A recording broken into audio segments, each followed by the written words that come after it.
Not so British after all. If you're like me, then you're most likely not gonna be royalty. Although being a prince would be pretty cool, I just don't have the pure bloodline to be royalty, but neither does the Queen of England. When you think of old Blighty and her royal throne, you think of pure British descent, but you'd be wrong.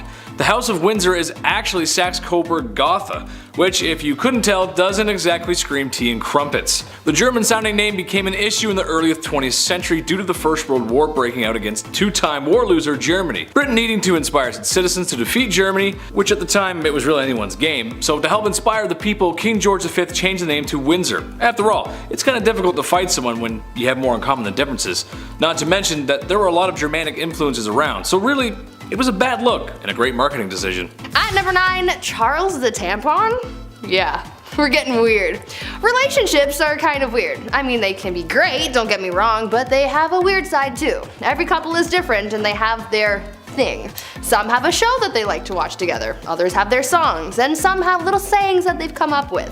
But those are the more tame quirks that some couples have. Others, however, can get very bizarre, but many of them probably can't add up to the strange things that have been said between Prince Charles and Camilla Parker Bowles. As we all know, Prince Charles was first married to Princess Diana, and it's no secret that they had a pretty tough relationship. Theirs was certainly not a happy marriage, and they each had their own affairs with other people while they were married. During their marriage, Charles was still pretty hung up on Camilla, the woman he was told he couldn't have, and who was also married to someone else. This minor obstacle, however, didn't stop them from getting freaky, at least over the phone. In 1992, the year that Charles and Diana announced their separation, a steamy phone conversation between Charles and Camilla was leaked, and it was super weird. In the call, Charles was simping like no other, saying things like how he wished he could live in Camilla's pants as a pair of panties, and even expressed his desire to be Camilla's tampon. Like, what? Charles, stop it. Ew. This leak became a scandal called Tampon Gate, and as you can imagine, this wasn't good for the royals. But I guess it still kind of worked out for Charles, since after all that he finally got the girl he wanted and perhaps got to live out his dream of being a box of Tampax or something. I don't know. I really don't want that mental image. Moving on. Number 8. Comrade Cousin? King George V and Tsar Nicholas II were rulers of vast empires in the early 20th century. You'd think the similarities between these two monarchs end there, but in reality, these two royal men were much closer than the public thought. Georgie and Nicky were first cousins. That's right, first cousins. Even though their respected empires were culturally different and separated by hundreds of miles, the two men were immediate family. Looking at images of the royals together doesn't require a DNA test to understand that they're related. They look identical and could easily be mistaken for twins. Unfortunately for Nicholas, when the Russian Revolution was in full swing, the Romanov family went into isolation after Nicholas abdicated his throne. While there were attempts to thwart the coup.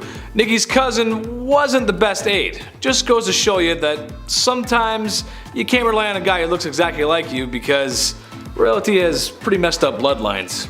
At number 7, killer date. What is the worst date that you've ever been on? What kinds of weird people have you met through your dating history? I'm sure there are some pretty wild and crazy stories out there, but I'm guessing that very few of them would even come close to the insane dating story from Princess Beatrice and how she literally dated a killer. In 2006, when Princess Beatrice was 17 years old, she got into a relationship with an American playboy named Paolo Luzzo. Paolo was an arguably shady guy, judging by the fact that he was arrested on a manslaughter charge before getting with Beatrice.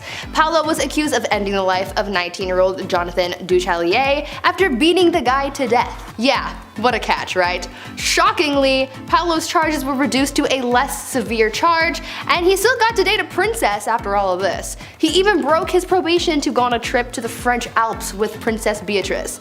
How he finessed life so hard, I have no idea, but either way, their relationship only lasted a short amount of time. I can't say it's a good look for a member of the royal family to be seen with someone with such a dark past. Number 6. The Princess. The tragic loss of Princess Diana affected not only the UK but people around the globe. She was known for her courage and her willingness to help those in need, and had the nerve to speak her mind. Her shocking demise isn't met without controversy. In fact, it may be the biggest controversy of the royal family. There is some evidence that points in the direction that the royal family was behind her death. Diana had proclaimed to her guards that her car was having issues, and even stating in a private letter to her butler that she had some reasonable fear that her life was in danger. In a nutshell, the royal family disapproved of the princess's new lover, even though Charles had clearly been up to no good himself. So in order for Charles to remarry and stop the gutter storm in the tabloids that Diana was going to create, they maybe sort of organized the accident that did end her life. Well, good thing that's over, and after this there won't be any more controversy for the family, right? At number 5, sucking toes. The British royal family are considered celebrities. I mean, with the amount of time people spend obsessing about their every move, I'd say that they're 10 times more famous than the Kardashians. They don't need their own reality show for people to keep up with them. People just do it. With this obsession with the royals obviously comes paparazzi trying to get the latest scoop on members of the family and what they do in their spare time, as well as who they're canoodling with. This was how Sarah Ferguson was exposed for seeing other men shortly after she and Prince Andrew separated. Sarah was photographed topless on a beach with a man named John Bryan, and it could have just been a juicy story by itself, but things got weird when pictures were published showing the man sucking on Sarah's toes. This again wasn't a good look for the royals, and the queen was pretty mad about the whole situation, but I'd like to look at the bright side of this. Think that this John Bryan guy had a pretty good time throughout all this. I mean, he got to suck royal toes and be published in the newspaper. Sounds like a pretty lit time for him. Number 4, party time. British royals are people of high esteem, morals, and cut from a higher quality of cloth.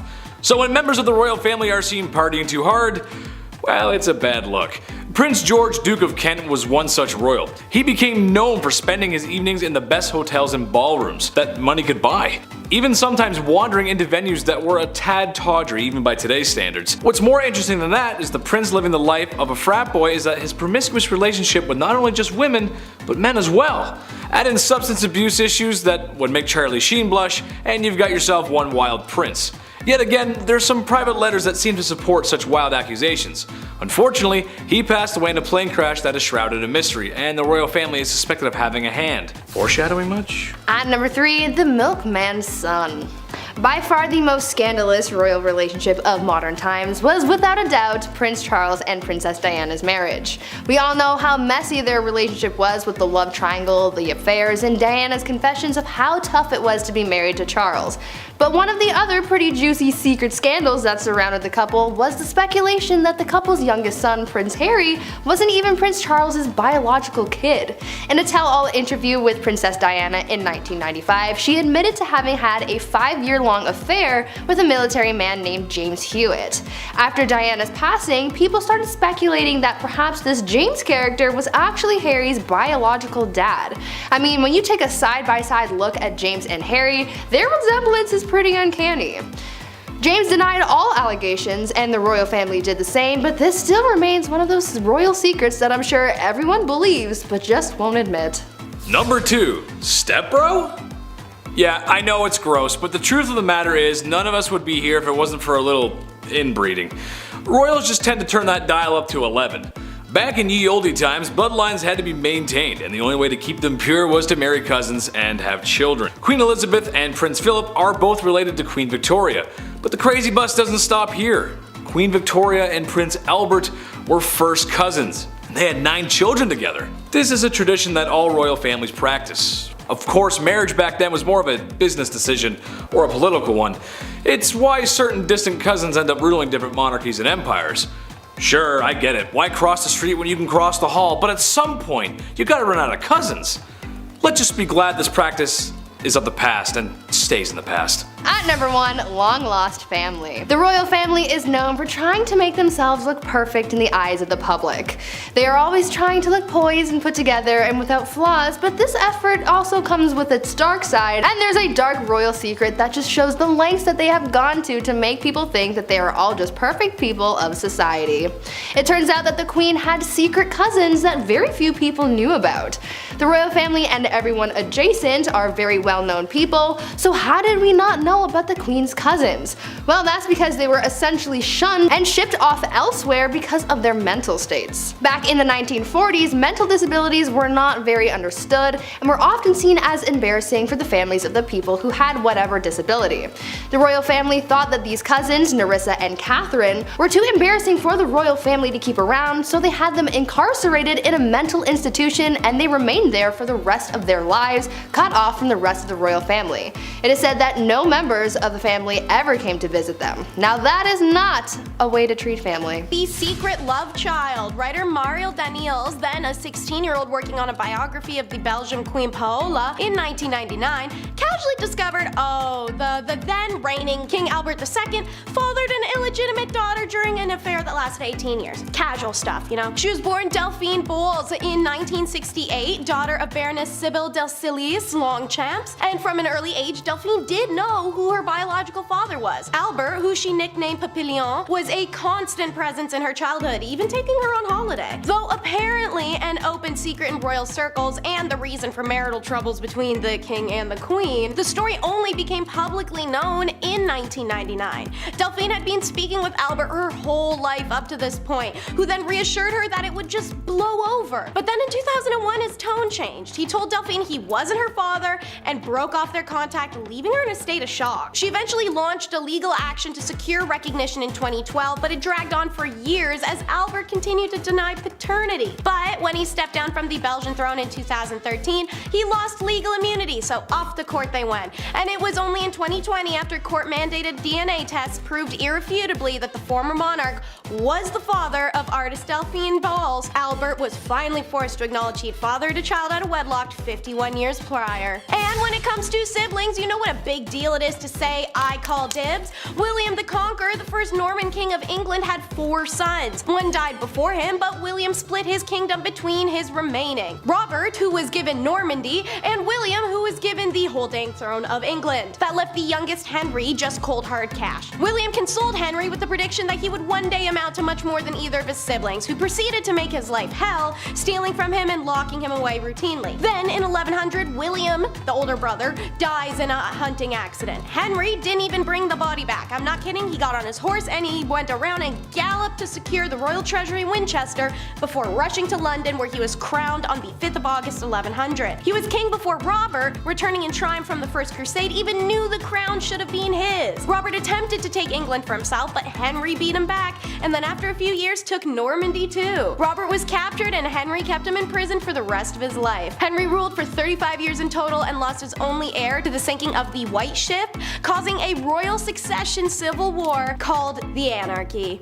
And speaking of dysfunction, it's the crappy Castiles. Born 4th in line to the throne of her parents, Ferdinand and Isabella, Juana was married off to Philip the Handsome of Burgundy at age 16. When a series of sibling deaths made her the heir apparent to Isabella's throne, her husband confined her, using her mother's death in an attempt to press his claim over Ferdinand's for the Castilian throne. Juana already experienced mental illness before this point, and the loss of her mother had been an aggravating factor. Being imprisoned? Yeah, that does not help. After Philip's death in 1506, already known to fly into jealous rages over her husband's mistresses, even reportedly going so far as to attack at least one. Honestly, same energy here, girl. Juana refused to part with her deceased husband's remains for a disturbingly long time and was said to have opened her husband's casket to embrace and kiss him. Juana's confinement continued for another decade after her father's regency until he died. Unfortunately, Juana's husband Philip had spread rumors about her madness when he was still alive, and her behavior after his death didn't help, so her son Charles, who became the Holy Roman Emperor, eventually took over for Juana as regent and then monarch. From then on, it was him who kept her imprisoned and created a fictional world to keep her isolated. No one actually knows if she was crazy or just experienced depression and lived in an era where men undermined her intelligence and constantly threw distressing BS her way. Next up is 2 sets of dirty duos. The extreme punishment of a perceived disgraced royal woman stretches back at bare minimum to, dawn of time.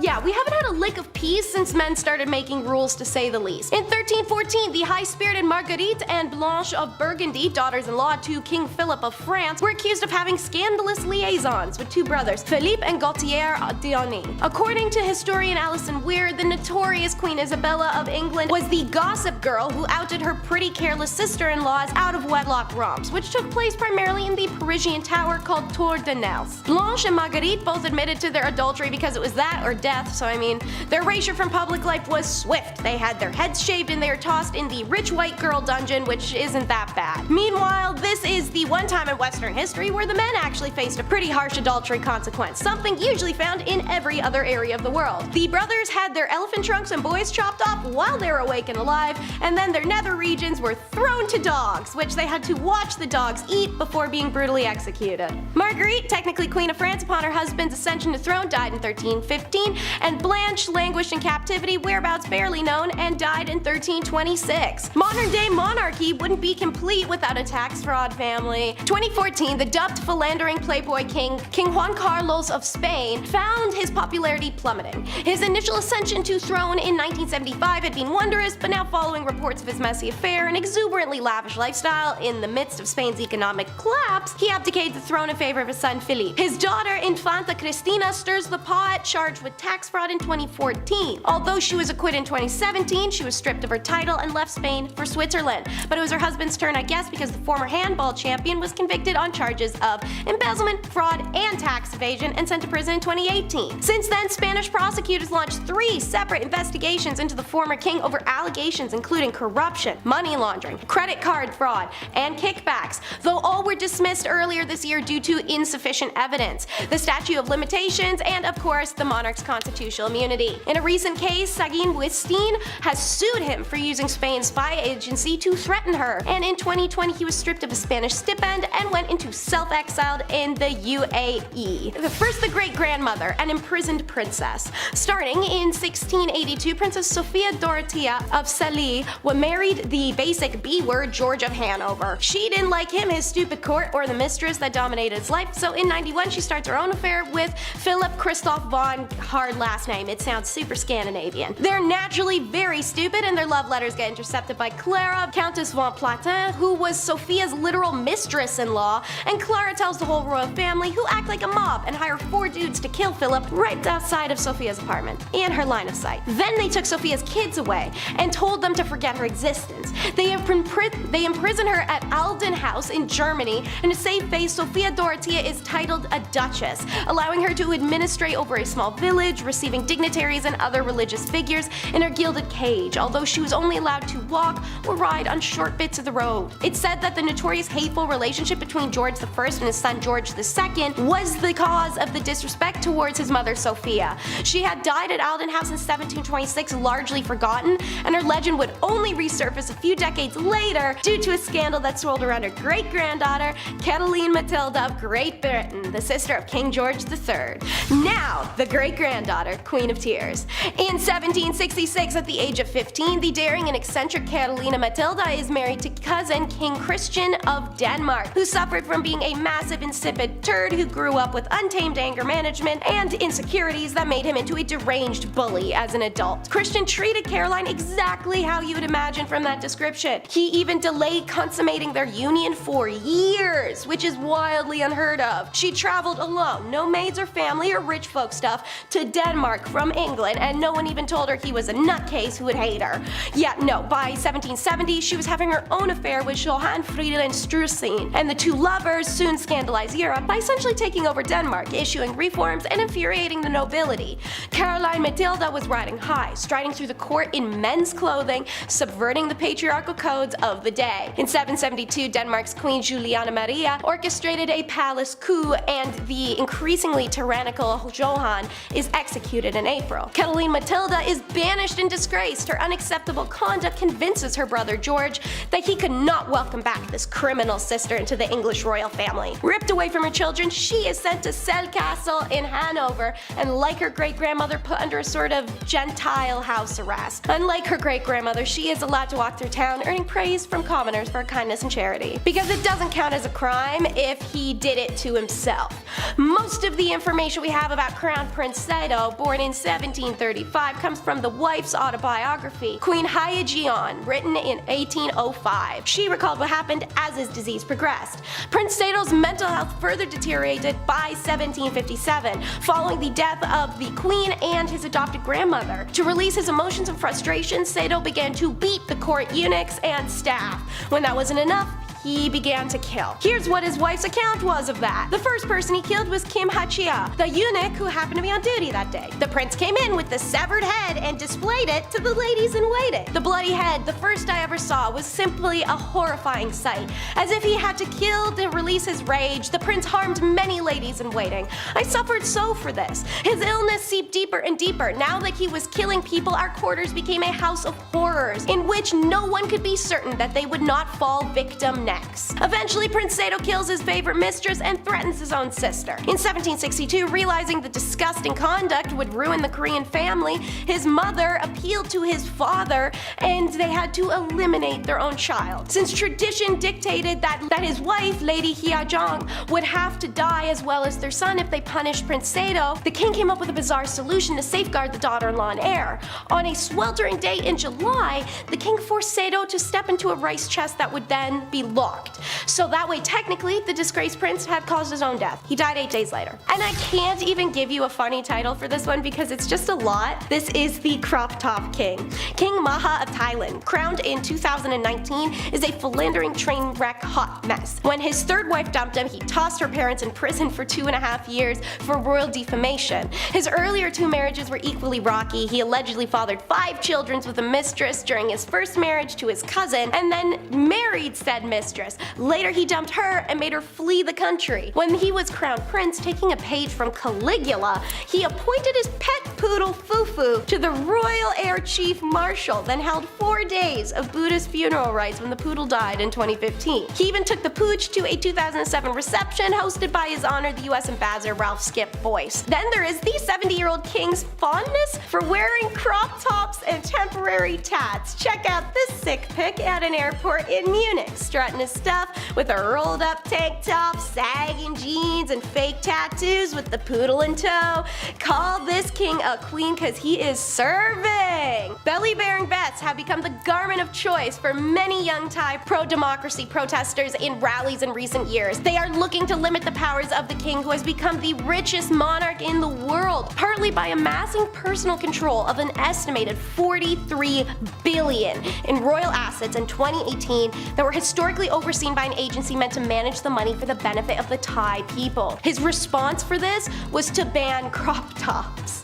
In July 2019, 2 months after the king married his 4th wife, his longtime mistress Siniat was made a royal consort in hopes of getting her to shut up and accept that he'd never marry her and make her queen. 2 months later, because this didn't work, he strips her of her titles, tosses her in jail until she can learn to behave, and after 10 months, she's released back to his custody for about 2,000 explicit images of them to get leaked to the entirety of the Thai community in a cyber attack, and everyone sees these guys. They're explicit. Obviously, I could keep talking about this guy and his gross scandals forever. There's no shortage of them, but instead, we'll stare at these airport photos again because man, what the hell am I seeing here? Starting off at our number 10 spot, we have Isabella of France. Back in 1313, Isabella, the daughter of King Philip IV of France, made a gift for a group of noblewomen that her brothers were marrying. She gifted the 3 women these embroidered purses, and as it turns out, these gifts would soon lead to their demise. Basically, the following year after giving these gifts, Isabella spotted 2 of these purses in the possession of a pair of knights. Can probably already see where this is going, but of course Isabella was suspicious of this now, so she passed on the information to her father. From here, he had people watch the wives of his sons as a sort of investigation. Soon, 2 of the wives were found guilty of adultery with the knights, and it was discovered that an old guard tower acted as their secret meeting place. The women were placed into prison for the rest of their lives, and the men met gruesome fates that ensured they paid for their disloyalty. This had lasting repercussions, however, because with their wives in prison, the king's sons now didn't produce any male heirs before they passed away, and thus the 100 Years' War was born when the son of Isabella, Edward III of England, attempted to claim the French throne. In our number 9 spot today, we have the Prince of Brunei. Brunei's prince, Geoffrey Bolkiah, is the brother to the Sultan, and a few years ago he found himself in quite the scandal. Basically, Specifically, in 1997, Shannon Marketic accused the prince and the sultan of flying her and many others to Brunei under false pretenses. In this scandal, everyone escaped any kind of charges due to diplomatic immunity. Then we moved to 2000, where the sultan himself sued his brother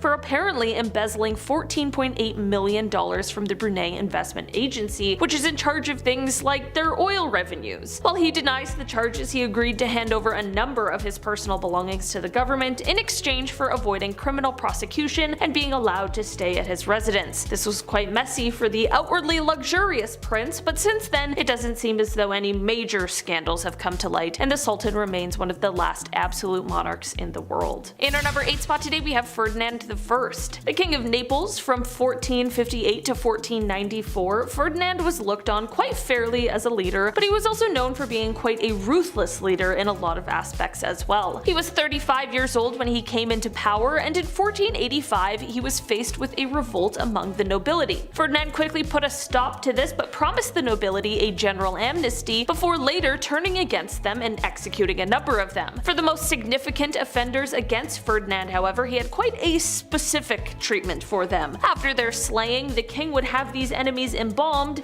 dressed, and then posed in his quote black museum. This seems like a weird hobby you probably would want to keep hidden, but not Ferdinand. He loved it and was so proud of it. He would even take his guests on a tour of the place if he suspected that they may be treacherous. In our number 7 spot today, we have Louis XIV. During the reign of Louis XIV, poison was one of those things you just really had to worry about. It was on the rise as an easy and sneaky way to take people out and change the course of inheritance and influence. Because of the worries surrounding possible poisonings and stories of people close to the king doing some shady stuff, investigations began. It was soon found out that the king's chief mistress, the Marquise de Montespan, was said to be quite the client of Catherine Monvoisin. Catherine was a Parisian salesperson who sold powders and potions that were meant to catch the attention of the king. You know, love potion stuff. But among these love potion stories were also stories of horrifying rituals and rites of practice in order to get these alleged powers. These stories, of course, terrified the king, and this led to him ordering for Catherine to be burned at the stake, and not only this, but hundreds of others were implicated as well. Some passed from the conditions they were being held under, others were executed, and some saw punishments that spared their lives, but their reputations were forever tarnished. For the chief mistress, however,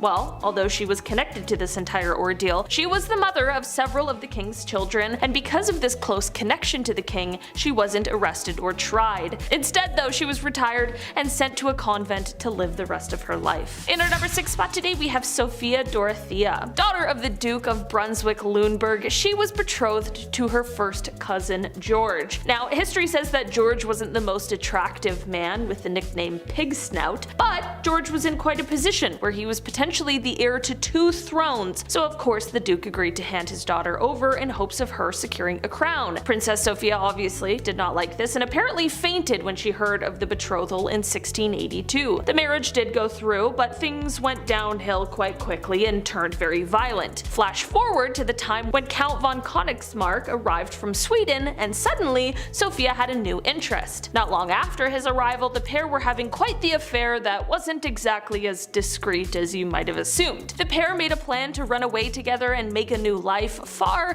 far away from Pig Snout. Unfortunately, however, the night before the pair were supposed to run off, the Count just disappeared. There are plenty of theories of what might have happened to the Count, including a jealous former lover and of course George. In the end, the rumors were swirling and George was super mad about it, so he divorced Sophia, took the kids, and sent her to be imprisoned in a small castle on the lake. In the end, George went on to become King George I of England, and he left Sophia behind. In our number 5 spot today, we have Marie Antoinette. In 1783, an artist painted a portrait of Marie Antoinette. This would go on to become one of the most scandalous royal portraits of all time because of the dress that she was wearing. The dress, a gaulle, wasn't the regular restrictive court dress, and instead was something that the queen would normally wear as she strolled around the grounds of Versailles privately. This comfortable dress, however, was a little bit too scandalous for the public at the time because it resembles a form of undergarment worn to protect expensive clothing. Basically, to the public, it looked like the queen had just been painted in her underwear. Not only were people upset that she didn't upkeep this sort of mystique of luxury and Victorian royalty, but the fabric the gown was made from was also quite controversial. The cotton dress was heavily associated with the slave trade and was looked on as a British fabric, which was horrible for a French queen to be wearing. The painting was quickly taken down, but the damage was already done. Within the next decade, the queen would meet her demise at the hands of the guillotine. In our number 4 spot today, we have Atahualpa and Huascar. These two were the two sons of the Inca king, but when he passed away in 1527, the kingdom was left to the sons, but their joint rule did not turn out so well. By 1529, war had broken out and things were going downhill. What would later become known as the War of the Two Brothers saw many horrors, and apparently one brother at one point made a drinking cup out of the skull of one of the other brother's generals. The civil war that the two started would definitely speed up the downfall of the civilization, but things met an even crazier end. Just as Atahualpa seemed close to declaring his victory in 1532, Francisco Pizarro's Spanish conquistadors showed up and captured him to hold him for ransom. During this time, he was still able to get out a message to execute his brother. In the end, while he outlived his brother,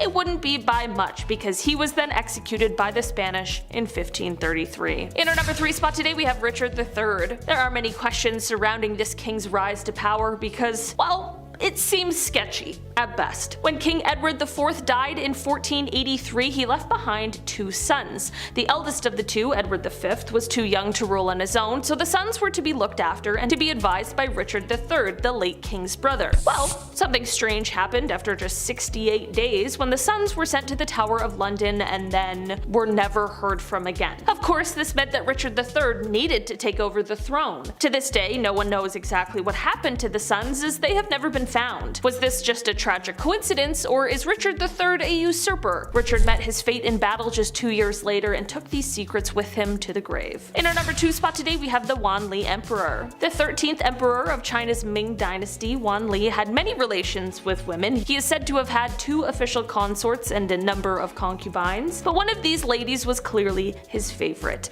Lady Zheng. She had 2 sons, and one of them, WAN Lee, really wanted to be his successor. Unfortunately, this son was the 3rd of his children, so his ministers and those around him wouldn't allow it. They believed he wasn't the proper heir. In the end, the first son of WAN Lee, who was born to consort Lady Wang, was declared the crown prince. This is when the emperor decided that since he didn't have his way, he was just gonna quit working. Prior to this entire dilemma, WAN Lee was looked upon as a great ruler. He worked hard and he handled the threats to the empire very quickly. This was all extremely contradictory to the final 20 years of his reign, where he apparently just started ignoring meetings and royal duties. This is why many historians actually place a lot of the blame for the downfall of the Ming dynasty in 1644 to this sort of passive-aggressive protest. And finally, in our number 1 spot today, we have Joan of Kent. Joan of Kent lived during the 14th century in England, and she was known as being one of the most beautiful women in all of England. She was said to be quite loving, but it is also said that she had quite a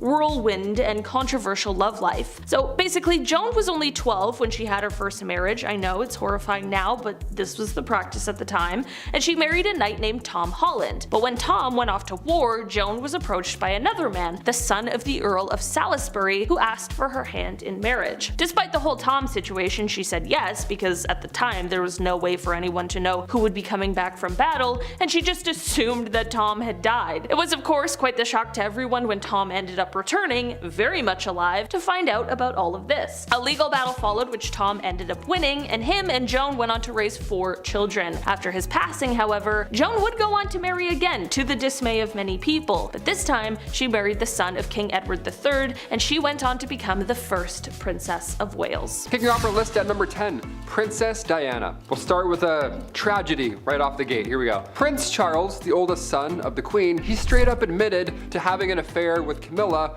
right before his divorce from his first wife, Princess Diana. So, in turn, Princess Diana addressed that relationship and what exactly happened.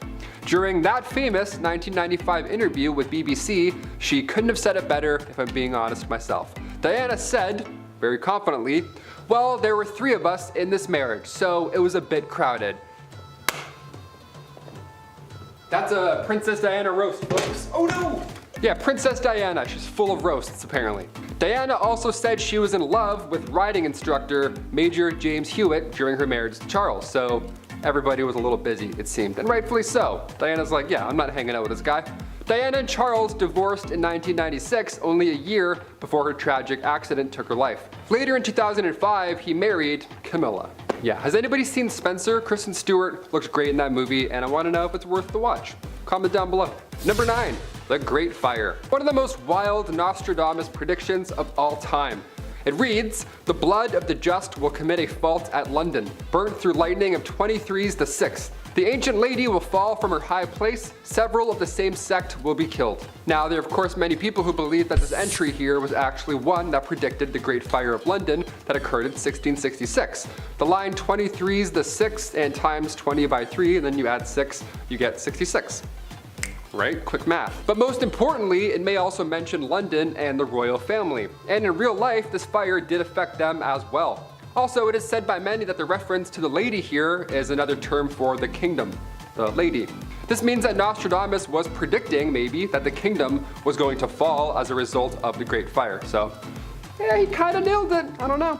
Number 8, King James. Not to be confused with LeBron James, although he's a pretty good king as well. He's alright, that fellow.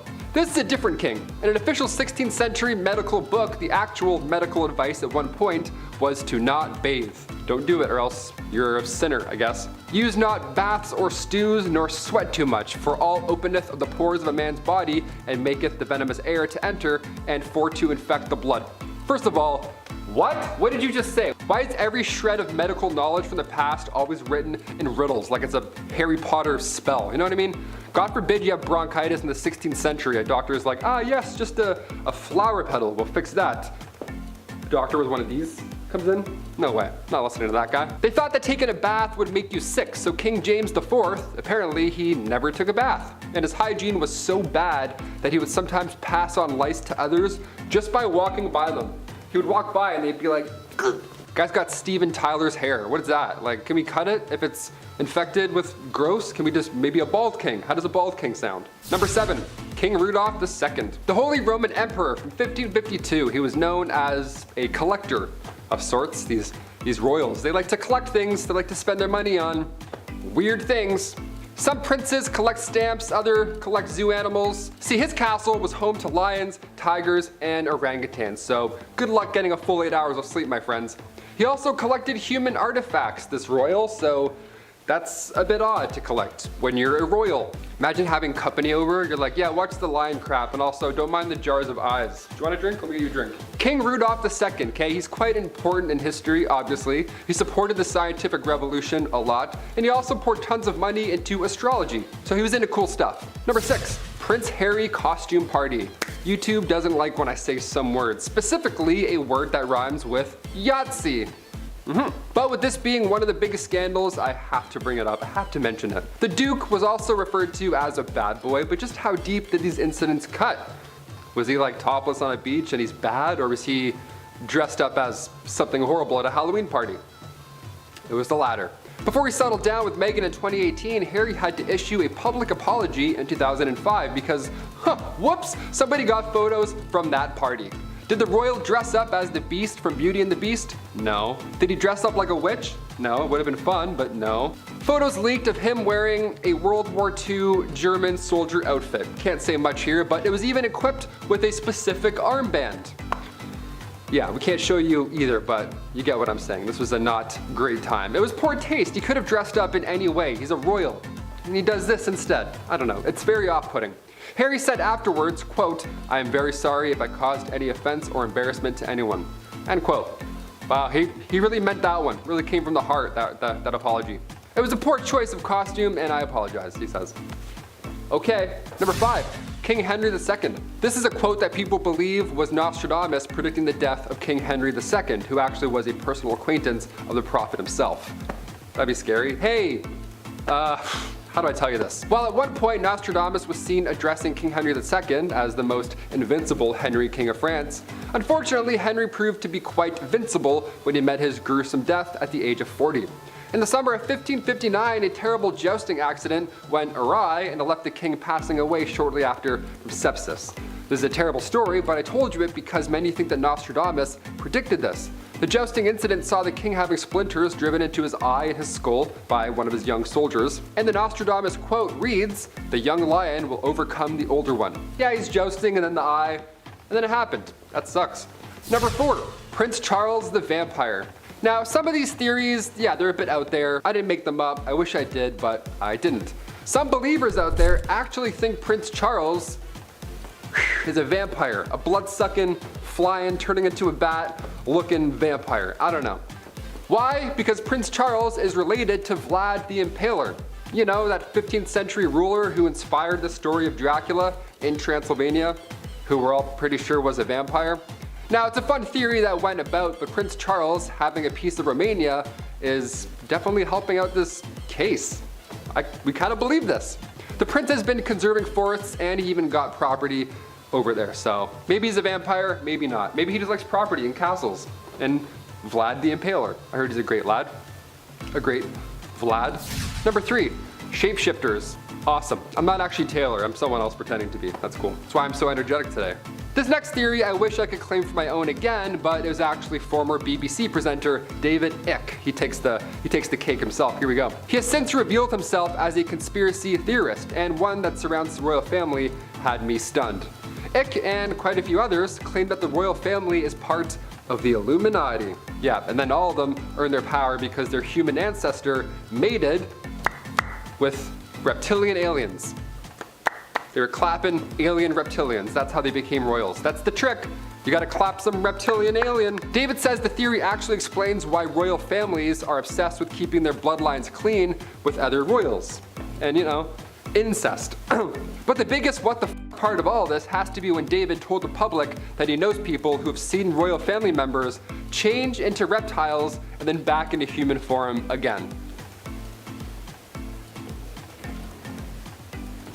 Number 2, leaked letters. We'll end with some recent leaked letters. We love those. We love some gossip. We mentioned Princess Diana. Well, we've got more stuff. We've got more tea. In May 2018, the royal wedding, it was thought at the time that Meghan's father was absent because of a heart attack that he suffered days before.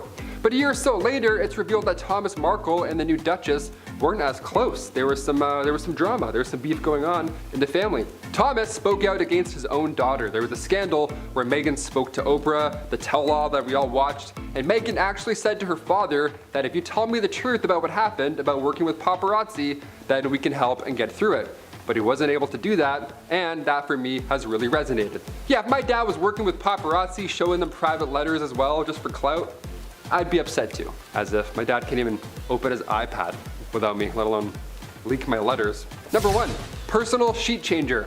I can't tell if this is the worst thing ever or the best, but it's kept me laughing for months now.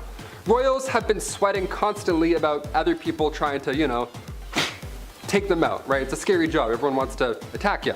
I mentioned Boyd Jones on here a few times, that guy that stalked the Queen. It's terrifying. People are terrifying. Boyd Jones would go through the Queen's drawers and, you know, big ooh. So historically, the royal family would try their best to anticipate any and all attacks. Be as safe as you can be, right? Of course. Like the kissing sheets, for example. Oh, have you heard about these kissing sheets, this royal position? A great deal of monarchs hired taste testers to make sure nobody poisoned them, that's normal. But they also had a guy who would get tucked in the king's sheets. I would much rather have the latter, know what I mean? King Henry VIII hired somebody to make sure the bed wasn't poisoned. So you were required to make the king's bed every morning, but you also had to rub all the sheets down everywhere before bedtime. You'd have to kiss the bed sheets to make sure they weren't poisoned. Yeah, sleep tight. I'll save here, boss. There we go. Don't mind the old medieval dad breath all over your pillows. You're safe for the night. That's so gross. I can't even sleep in a hotel sometimes, let alone some dude. Mwah, mwah, mwah, mwah. Mwah, mwah. I'm like, what are you doing? Get this guy out of here. Why is he kissing my bed? Clothes as well. That was also touched. Maybe not kissed, but it was for sure touched. Guys wearing my clothes in my bed, kissing my sheets? No way. I think I'd rather get poisoned. Take my jeans off. Get out of there. Kiss the hand, which will be our first point. Believe it or not, kissing the hand or feet of a royal is a tradition that goes back to ancient times. Nowadays, the most remaining monarchies have tossed that tradition aside because, well, hygiene, it's annoying, people don't respect boundaries, and as a kid, nobody has ever liked that. Moroccan royalty, however, has hung on to the tradition. King Mohammed is a big old fan of this old-timely custom and has ensured it is legally mandated. Come across a royal on accident? Hand kiss. Having a meeting? Hand kiss. Why talk to the hand when you can give it a little smoochy smooch? Anyways, they did recently have to ban it for the duration of the pandemic to protect the king, obviously, but as of late 2022, the law is back. Hilariously, his son, like all little kids, hates the whole kissing thing. In 2016, a video went viral of Prince Moulay Hassan whipping his hand away and refusing to have a kiss as he went down a line of visiting dignitaries greeting them. His father found humor in it and widely joked the hand-kissing tradition will likely be retired with the prince. Imagine being so good at your job it becomes law that you're locked into it for life. The Bureau of Astronomy for lifers. In ancient China, the emperor was known as the son of heaven, and society functioned off the concept that the emperor was God appointed. Naturally, the imperial government would regularly reinforce the idea of the emperor's divine right by using stories and symbolism that indicated heaven's pleasure at the emperor's leadership. The stories and symbolism came from astronomy, with the study equated to divining the future of the empire and its rulers. As of the Qin dynasty, their government had special departments specifically for celestial phenomena, drawing up calendars, producing advice, and evidence. When Zhu Yozong, the first emperor of the Ming dynasty, came to power, he was not only so impressed with the astronomers and their predictions, but also the ability to see past the normal eye. Why, hell, he decided the rules were needed to control the Imperial Bureau of Astronomy. These men were practically prophetic, and this skill invaluable. What if someone stole it, or one of them wanted to quit and waste their brains on being a farmer instead? No, Zhu needed to make sure that under wraps and locked up for only the Son of Heaven's use. His rule bound all officials in the bureau to their posts, forbidding them from transferring to other departments, leaving for another position, or learning another position. And because it felt like it was such a supernatural skill, surely it must be in the lineage. So their descendants were also bound to astronomy and forbidden from engaging in other fields of work. They've got so little to talk about, it makes more sense to sit in silence. British royalty's list of permissible conversations has about as much flavor and depth as a boiled chicken breast, which the whole family kinda already looks like they eat for 3 meals a day anyways. But more on the British family and their notoriously spiceless food later. According to the former butler of Prince Charles named Grant Harold, the British royal family isn't supposed to discuss intercourse, religion, politics, or money, which are all incredibly relevant things for monarchs to be talking about. Literally all 4 of those things correlate with every facet of their title, job's existence, but okay, prudes. It's against royal etiquette to discuss these subjects between royals, commoners and royals, or even for commoners who are just at a royal event. Prince Charles was apparently a regular breaker of this rule, as proven in 2015 when The Guardian won the 10-year legal press for the release of the so-called Black Spider letters. The Queen herself has made many indirect references to political battles, and naturally, the media aired out Meghan Markle when she once whispered her approval on Ireland's vote to legalize the Big A for women. Instead, Grant said it's advised to discuss travel and the weather only. This has got to be the most boring family on earth, guys. I couldn't survive 2 minutes in that house. When you're royal, you have the pick of the litter, but not without consequence. Much like Queen Elizabeth in the UK, the Emperor of Japan, currently Naruhito, who took the throne in 2019 following the abdication of his father, Akito, does not play an active role in politics for the country, more so a mouthpiece. However, they still follow some of the most wildly uptight rules imaginable, and one of them is how female members of the Japanese royal family are forbidden from marrying commoners. You can marry who you love, absolutely, but baby girl, should it be a commoner, you have to forfeit the princess status for them. Once known as Princess Nori, now Sayako Kuroda, she took this step in 2005 when she married her older brother's longtime school friend. Princess Mako became engaged to Kamarua, former classmate, in 2017 and addressed the press stating, "From the time I was a child, I was aware upon marrying I would give up my position as a member of the imperial household. Given that situation, I tried to assist the emperor and do whatever I could to fulfill my role as a member in the imperial household, while also valuing my own life." The two were wed in 2021 and Mako now works in New York City. Naturally, there are double standards. The same sacrifice was not required of Prince Akishino, the brother of Sayako, and when he married outside of the Japanese aristocracy. His wife is the daughter of a university professor. Ashiko's wife wasn't the first commoner woman to marry into the Japanese royal family, but she was the first from a middle-class background and was subsequently harassed and dragged through the mud. A royal family that says, hey, leave the dog out of this. Thailand had a pre-existing law that if you insult the members of the royal family in any kind of way, keep in mind it's the royals themselves themselves that get to decide if you offended them, so you could really get in trouble for just like picking your nose near them. It could land you in prison. Each of the offenses is 15 years in prison too. And that trash talk can be in person, in writing, graffiti, or social media. Cue my example from 2015, a man named Thanakorn was charged by a military court for making a sarcastic internet post about Tongdang, aka Copper, the much-loved street dog that had been rescued by the king himself from an alley. In fact, she's so praised for her loyalty and obedience, Tongdang is a household name. The king wrote and illustrated a book about her in 2002, and an animated film in 2015 called Kong Tai Dong, an inspiration, was second in the box office that year. And this regular everyday dude, Thanakorn, understandably rolls his eyes hardcore and let the jokes fly in a social media post about said movie. I guess he didn't realize the dog counted as a royal family member, and he went to prison for 3 months. But others have gone to prison for decades as the injured magistrate convictions have surged since Thailand's arch-royalist generals seized power from the elected government in May of 2014. One man was jailed this year for 30 years for insulting monarchy on Facebook. Now for the legal obligation to be taken to the grave. Working for the pharaoh could be pretty lit as long as it wasn't forced captivity. If you were hired staff for arts, music, foods, hygiene, whatever, you'd be paid spectacularly, housed and fed well. Overall, you had a good go of it. Until there comes a day where every pharaoh gets mauled by a hippo and has to take a dust nap. Because of their strong belief in the afterlife, Egyptians were dedicated to ensuring that they carried the things they would need into said afterlife. Tools, cooking utensils, makeup, a brush, a long narrow glass bottle filled with buzzing bees. I see you, Cleopatra. In the case of pharaohs, who were considered to be the most important people alive, they required their workers, enslaved or contracted, in their afterlife if they were to continue living lives of comfort and luxury even after death. Many other individuals of high rank in ancient Egypt who had staffing would also often be buried with their workers, the same as pharaohs, treated as if they were moving into a new house with their masters. And this was the rules. You were a servant, you were expected to go quietly, willingly. Hell, they wanted you to be so excited you practically threw yourself in the tomb and begged them to bury you in. Before any of the pharaohs that are the most famous today came into power, however, the tradition underwent a change. Obviously, burying people in there is pretty cruel, and after a while people got real sick of having to die when the pharaoh does. However, the pharaoh still requires servants in the afterlife to perform various menial tasks for them and maintain their palace. This led to the introduction of shabti, tiny carved figures that were placed within the tombs of the pharaohs. They're shaped like small mummies, and each of them had special details carved into them on what jobs and tasks they would have in the afterlife. Imagine pointing at a fish and going, "Hey, look, a fish," and its response is,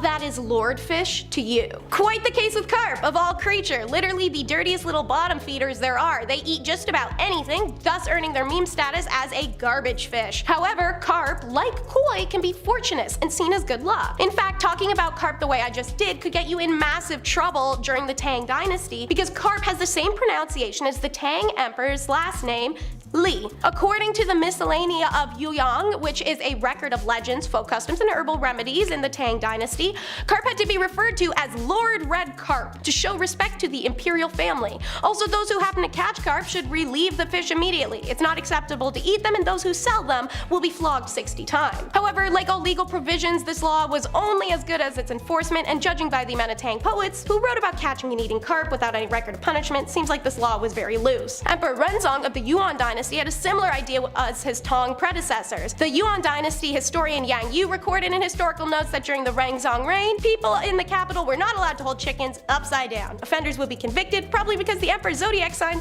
was a chicken. Now, it's China's shorty selection system in the Forbidden City. Inside the Forbidden City, most women were maids and servants, but there were the notorious concubines. Their task was to bear children to the emperor, as many as he could father, because that's what he was focusing on when walking into a harem of women who couldn't say no to him and were also the baddest biddies the empire had to offer. Anyways, women were selected for the court as early as the Jin dynasty, and the aesthetic selection criteria did range from emperor to emperor. According to law, all young unmarried women went through the selection process. Only girls who were married or had a certified physical disability or physical deformity were exempt. Whenever selection time rolled around, the Board of Revenue sent notices to the officials in the capital and the provincial garrisons to enlist the help of the clan heads. The banner officials then submitted a list of all available available females to the commander's headquarters, and they set the date. During the Qing dynasty, girls were brought on the appointed day to the Shenwu gate of the Forbidden City for inspection. They'd be accompanied by their parents, nearest relatives, together with their clan heads or local officials. Social background was actually no barrier, and many emperors chose concubines from the general public. The empress was the one exception. She had to be for a high-ranking official. Less than 100 candidates would be selected to spend the nights with women who specialize in training and managing maids. Candidates' bodies were inspected for infections, body hair, body odor. Think of that beginning scene in Mulan, as stereotypical as that is to say. They advanced through 2 more levels of concubine boot camp, weeding out the weak, America's Next Top Model style, and finally, the selected few would take their lives as easy-baked baby ovens. Womp womp. Next. Imagine someone wants to make sure you like the food, so they find a way to measure your enjoyment. Literally measure it. Like, get on a scale, big boy, it's time for your weigh-in. Absolutely crazy. So listen to this. According to a 2018 Grazia Daily article with the representative of British Windsor family, before and after Christmas dinner, everyone gets weighed. Ho ho ho, jolly occasion. The weird tradition apparently dates back to King Edward VII's reign in the early 1900s. His Majesty was apparently concerned about the people's health and whether or not they're eating well enough on Christmas. So, each person attending this dinner is required to get weighed on a pair of antique scales both before and after eating. If they gain in weight, it signals they truly enjoyed themselves at the table and the king did his job. Oh yeah, and you are obligated to know how much you weigh too before and after, so don't think you can ceiling stare your way through this one. The tradition was depicted in a scene in the 2021 film Spencer, in which Princess Diana, played by Kristen Stewart, understandably tweaks a little and expresses her distaste over the entire debacle. Pop off as usual, Princess D. Some other fun royal Christmas activities are the guests are expected to enter the room in order of seniority, whatever the hell that means, and wear paper hats even though the queen doesn't have to wear one. And last but not least, rules are meant to be broken. Like all monarchies, Spain does have its royal protocols, and they regulate the normal stuff, how you talk, walk, dress, the elegance in which you hold your regal frame. Spain has these royal protocols alright, and we know that because Queen Letizia is constantly making headlines for breaking them flagrantly and with a smirk ever since her husband was crowned. In 2014, royal watchers gasped when she wore a little black dress with a short skirt that was see-through all the way up to her mid-thigh. Conservative royals frowned at when she wore a sleeveless dress to a formal dinner. She wears pants and shorts and sweatpants. She forgoes traditional shawls and enormous hair cones for Brandy Melville and cute ponytails with highlights. Stylistically, the previously divorced commoner and formal journalist, which I have to add because you know that was hella drama when she was made queen, is basically the opposite of her mother-in-law, who's now Spain's former queen, Sofia. Letizia probably takes extra delight in flaunting their differences since the two hate each other with a passion and have gotten in shouting matches in public. Trust Letizia to put the queen in queen. Number 10.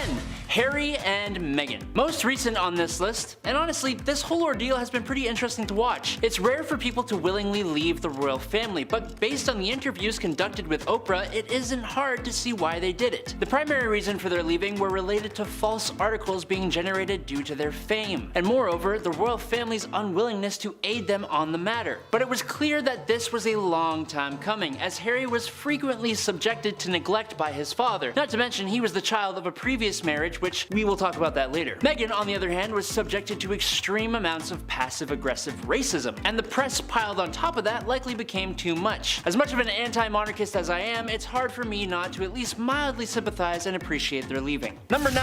Prince Harry's Halloween. What isn't hard to sympathize with is Harry's taste in costumes being fairly poor. Dressing as a German World War II officer, which is bad for a bunch of reasons I can't say by name but you should already know, was a poor idea, and the public made sure that was known. Now, as much as it's fun to pretend that Harry was the only one screwing up here, we can't really do that, and we have to note that the stated theme of the costume party was colonials and natives. Yeah, it's pretty bad. William apparently did also attend that one as well, but I'm certain he didn't dress in anything that similarly demeaned victims of cultural and genetic erasure. Right? Yeah, look, it's nice that Harry left the family, but as long as he bears the blood of royals, he will profit off everything that was spilt in their name. Spare will probably be an interesting read though. Number 8. The Virgin Queen Elizabeth I. This is a historical channel, so I would like to grab a few times in which the royal family went through some historical troubles. Queen Elizabeth I is one of the most well-known British rulers in history. Her life has been extremely well documented, and she's also the possessor of an interesting title, the Virgin Queen. It is claimed that she she had never been romantic with anyone. Though this is hotly contested, as while it's clear that she very well did not have any official children and never officially married, these are the Tudors we are talking about. There's no conclusive evidence that this ever occurred, of course, and that would become even more true as more of her reputation was based entirely on the notion that she was unwed. But dude, the Tudors, I doubt it. Number 7, Princess Anne's dog. The first member of the royal family to ever be convicted of a criminal offense, and it was this one. Yeah, see, Prince Anne liked dogs and decided on April 1st that she'd take her dogs out for a walk. Before we get into the details of this, I want to make something clear. Not all dog breeds are bad by default, though different breeds require different degrees of attention and care to ensure they're probably sociable. I have to be honest, but when you're a member of the royal family by blood, or leash, I imagine that people are going to have a hard time house training you. So it's no surprise that there were 2 bites that day as a result of the poor social training the dog had received. As a result, Princess Anne pled guilty to the charge under the Possession of Dangerous Dogs Act, which is a thing in the UK. Look, dogs are great. I'm a cat person. All animals need to be raised with attention and care. Same goes for people. It's pretty clear to me that the royals are equally as bad at doing both. Number 6, Edward VIII. Here is a historical doozy for you. Anyone remember the reign of King Edward VIII? No? Well, you probably blinked, because it only lasted 10 months. From the moment of his ascension, Ed Boy was clearly aiming for something weird. He was starting to get a little more open about politics, which is a big no-no in the royal family unless you're being racist, then it's okay. He also wanted the face that would end up on his coin to point in a different direction. These did actually get printed, but are super rare. He also wanted to marry a woman, but was told he couldn't, so he started getting a little annoyed and eventually abdicated the throne for love. Well, we're glad he moved on to better things, and there are no embarrassing photos of him meeting with certain people from certain countries prior to certain wars. None at all. Number 5, Princess Margaret's affairs. This isn't really much more than tabloid fluff, but this scandal was a massive pain for the entire royal family, and it was pretty clear that she couldn't care less. A whole bunch of dudes got involved in this, and it wasn't until I learned that it didn't involve Pete Townsend of The Who, but Pete Townsend of Who Cares, and guess what? Just like every single romantic relationship covered by the press, it sucked for everyone involved, but ultimately nothing all that interesting really happened at all. Number 4, covering up Prince Andrew. It's mostly atrocities from here, so buckle up. I cannot say what was alleged to have happened with this case, but what I can say is that there's smoke, then there's fire. The entirety of Prince Andrew's existence has been one massive sham, and the fact that the royal family continues to deny knowledge of it in any way would be laughable if it weren't so teeth-grindingly frustrating. I do genuinely believe with all my heart that they knew,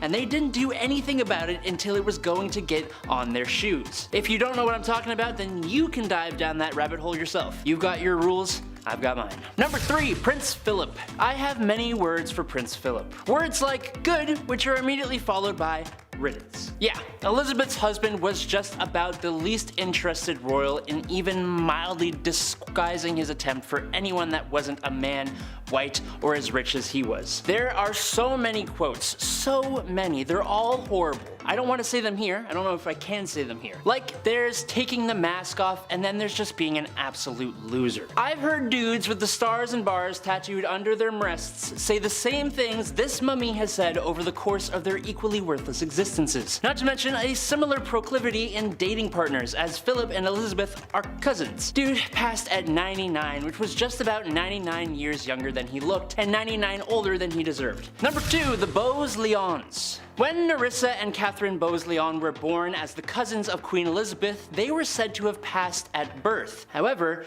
it was revealed that they'd in fact lived, but due to their classification as imbeciles, they were abandoned at Earlswood Hospital and their existence was hushed up completely. Seriously. No one went to their funerals, no one cared. The people that are the face of the country will abandon those they view as worthless for no better reason than to keep their image pure of mad blood. They were never visited, no one cared, and it isn't uncommon. JFK had a similar thing happen with his sister, except that was even hidden from him. These are your politicians, your rulers. Look at them go. Wow, look at them. Going all the way over there. And in at number 1, you kinda had to guess it, It's Diana. The entirety of this was a nightmare for everyone. More tabloid crap, a marriage that happened out of convenience, and the straight up mistreatment of a woman made public via dishonest journalistic methods, which was then immediately followed by her unbelievably tragic passing. But Diana was easily the only royal who actually tried to do something with the power she had. Even if it was lip service, just touching a victim of AIDS at the time was enough to change the minds of an entire public. She actually stood for something, but the royal family's image will never change, and it'll never have to. Number 10. King Edward VIII. Directly after his father died in 1936, King Edward VIII took the throne, right? That's pretty normal. But the tides quickly turned when, less than a year later, he renounced his position. Now, this was of course a huge scandal right off the bat. This is not something that's taken lightly in the royal family. Turns out the woman responsible for stealing his heart was that of Wallis Simpson, America's socialite who had already been divorced once before and was at this point working through her second divorce. So you can only imagine how everybody reacted at that point, right? Oh, how dare she? His proposal to Simpson, of course, caused social and political backlash. The Church of England wasn't so chill with Edward marrying someone who had already been divorced.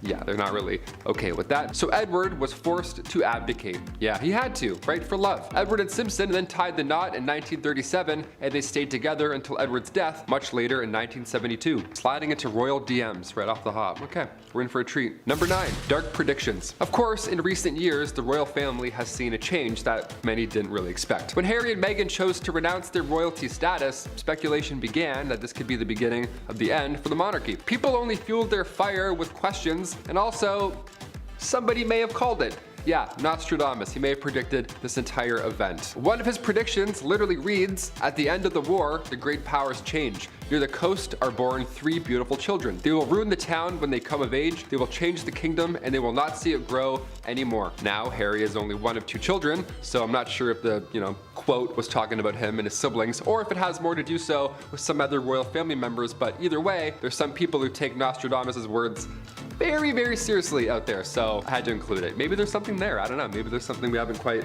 breaking down yet. That's why we need National Treasure 3, maybe this is the plot. Number 8, King Henry II. While we're on the topic of him, could Nostradamus have actually predicted the death of King Henry II?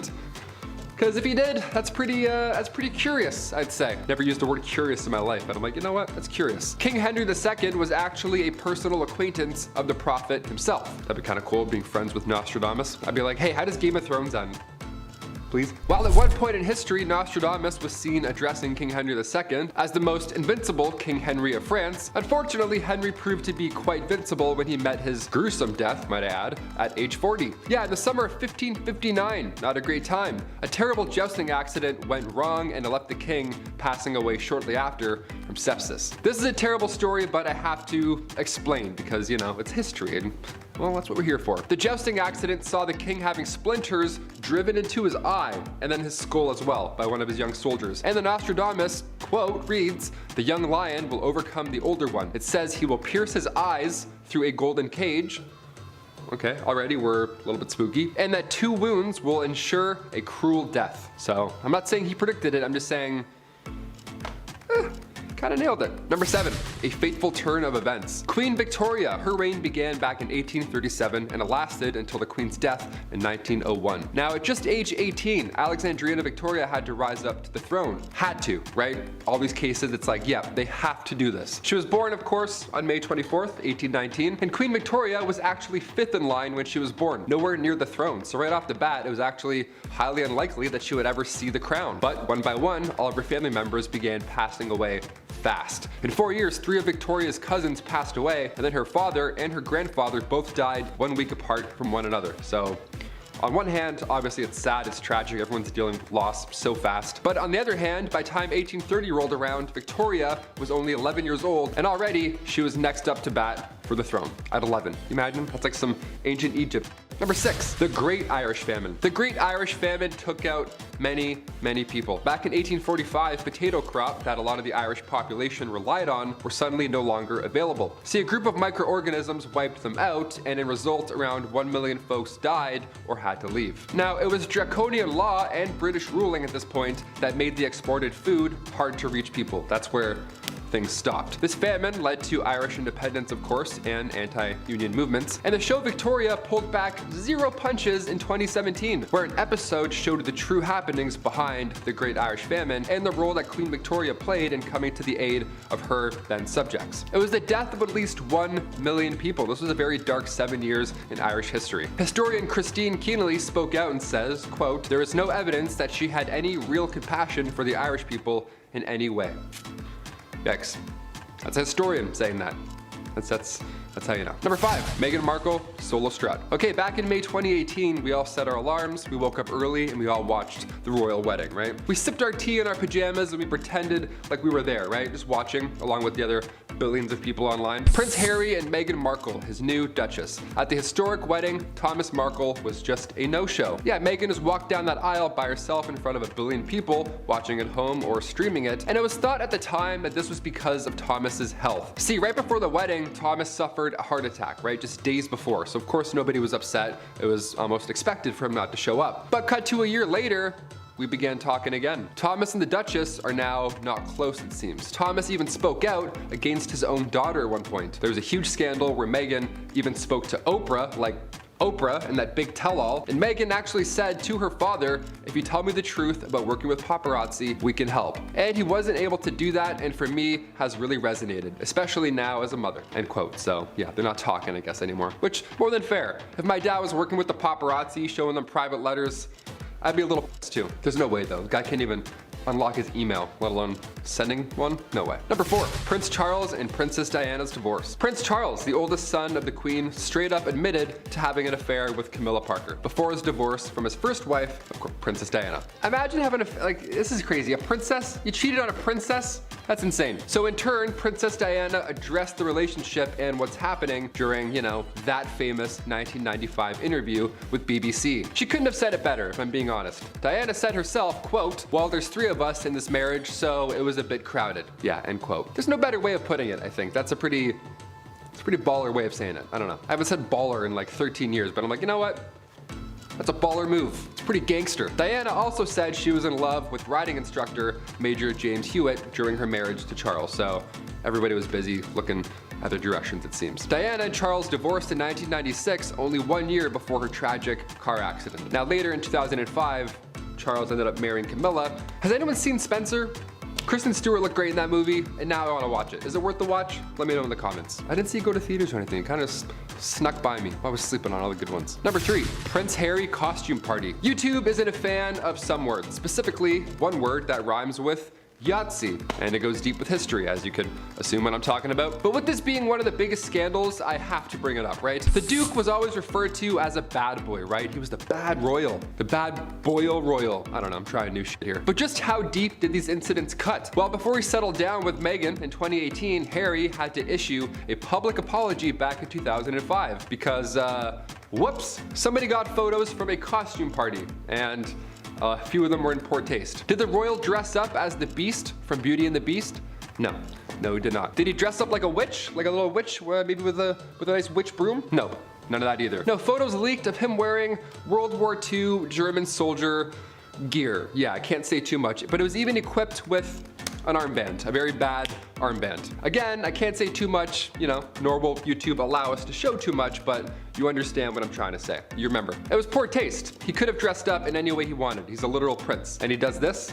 It's off-putting. Harry said afterwards, and I quote, "I am very sorry if I caused any offense or embarrassment to anyone. It was a poor choice of costume and I apologize." End quote. Nice, right from the heart. That's good. Really goes deep with the royal history. We love it. Number 2, Vegas getaway. Nice, roll those dice. It's one thing to party like a rock star, but to party like a prince? What does that even mean? I gotta keep this Prince Harry train going because, well, now I'm mad at him, but there's even more photos from history that show what was really going down in the royal family, His priorities, dare I say. After that party incident, just 7 years later, scandalous photos emerged from Harry's Las Vegas trip. Yeah, I had a little boys' night, it seems. It turns out what happens in Vegas may just leak online for your entire family to see, and your grandmother. That's probably not a great time. These scandalous pics were taken during a strip pool game. Lovely, we like that. Make sure you call the right pocket.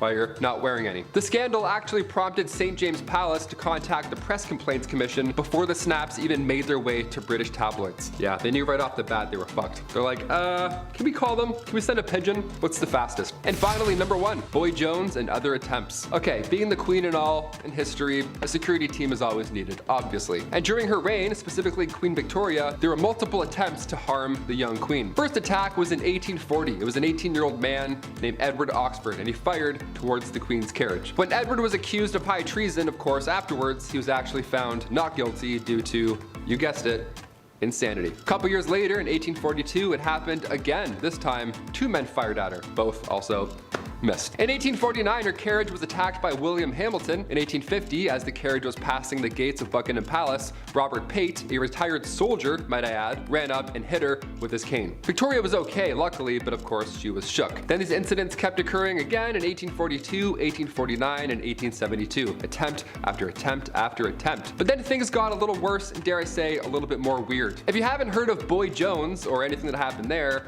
I saved it for last because it's so horribly creepy. A teenager stalked the queen back in 1838 until 1841, and his name was Edward Jones. Edward Boy Jones. This guy somehow managed to break into Buckingham Palace more than once, right? Before Assassin's Creed came out, no idea how we thought of this. Guy just knows a route in, and he would break in and would hide under the queen's sofa. That was his go-to spot. Or he would sometimes just sit on her throne. And one of the worst things ever, sometimes he would go through her drawers. He would go through the queen's drawers. That's so gross. What? Like that's gross. He would steal her clothes until eventually and thankfully he got caught. Starting off this list in our number 10 spot, we have the Kensington system. Queen Victoria's reign began in 1837 and it lasted up until her death in 1901. She was just 18 years old when she found herself on the throne, and it was all by chance, as she was actually 5th in line when she was born. This is all stressful enough, but certainly one of the worst parts of her upbringing was being brought up under the Kensington system. This basically all started when her mother, Duchess Victoria of Kent, created this system in order to control her daughter, literally just isolated her away from all of her friends and even from other family members, and apparently this was done to keep her quote-unquote pure. The Duchess would monitor her every move, she would decide who she could see and who she could speak to, and Victoria only had 2 friends she could play with growing up, one being her half-sister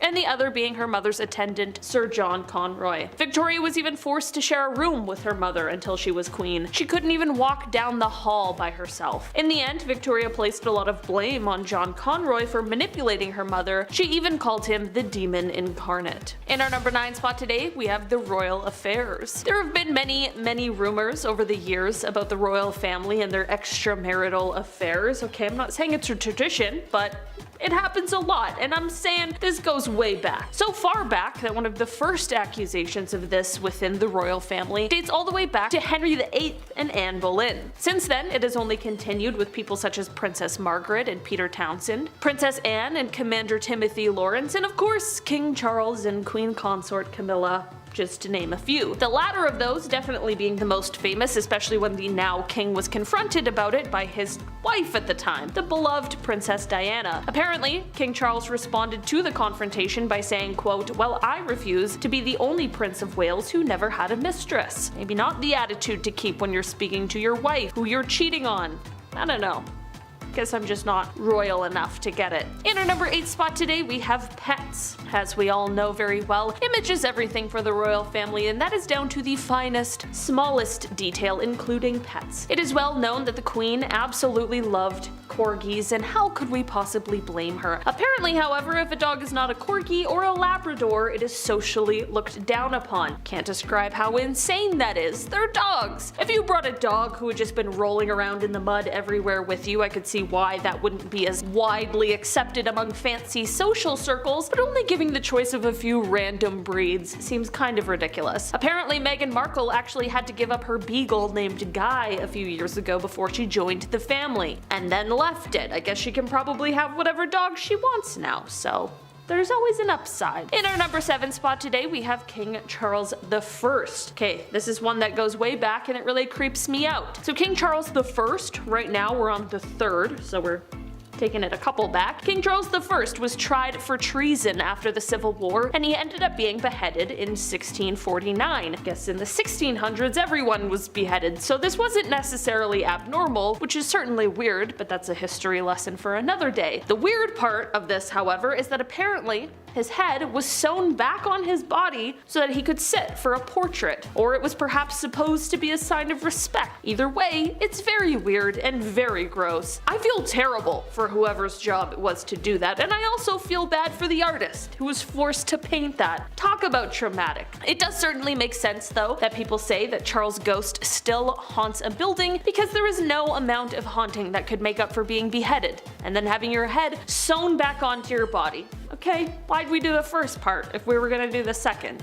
Could've just cut the middleman, you know? But instead, they cut his head off, okay? In our number 6 spot today, we have never travel in pairs.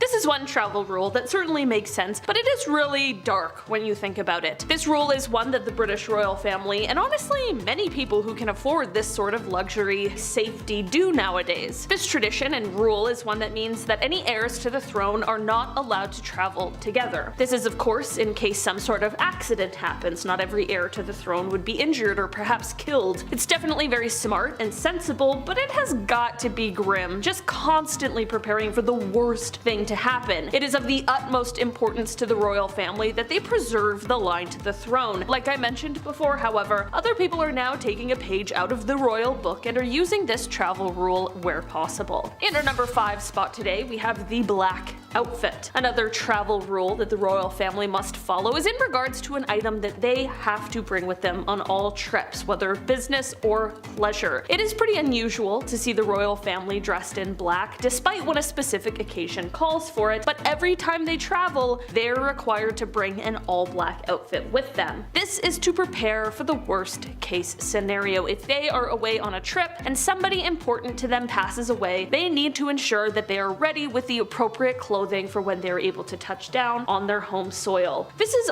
of course very practical, but it's definitely kind of morbid. I mean, you're having to fuss over what you're gonna wear when you're actually just mourning the loss of someone close to you. It certainly wouldn't be the top of my list of things to focus on, but maybe that's why I'm not cut out for royalty. Okay. In our number 4 spot today, we have the rules of the road.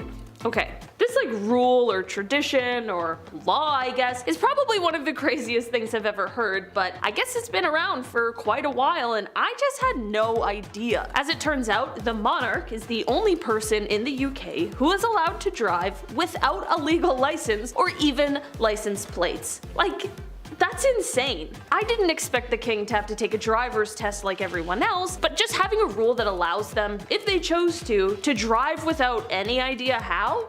It's pretty bizarre. The good news is though, which makes this rule make a lot more sense, is that of course, rather than driving himself, King Charles' chauffeur will be much more responsible for most of the driving for the king. Let's just hope the chauffeur has their driver's license. I'm not gonna lie, there's this silly photo of the queen, and every time I think about the monarch driving without a license, I just think of this little photo. She's got a little silly grin on her face. She looks mischievous. And that's what I like to think, her just driving with no license. In our number 3 spot today, we have the armed forces. This is a tradition or system that comes into play when a new monarch comes into power. So last year this happened with the king after the passing of the queen. It is definitely one of the most intimidating parts of his new role, and this is that King Charles now becomes the head of the armed forces. This means that it is his responsibility and he is the only person who can declare when the country is at war and when the war is over. Of course, he won't be doing this entirely alone. He needs to follow the advice and guidance of the government. The perhaps good news is that the new king has held quite close ties to the armed forces throughout his life, even spending time in the Royal Navy and taking flying instruction from the Royal Air Force during his 2nd year at Cambridge University. Of course, the hope is that he won't have to be in a position to make these difficult decisions, but when or if he's faced with them, we can hope he makes the proper decisions for the country. In our number 2 spot today, we have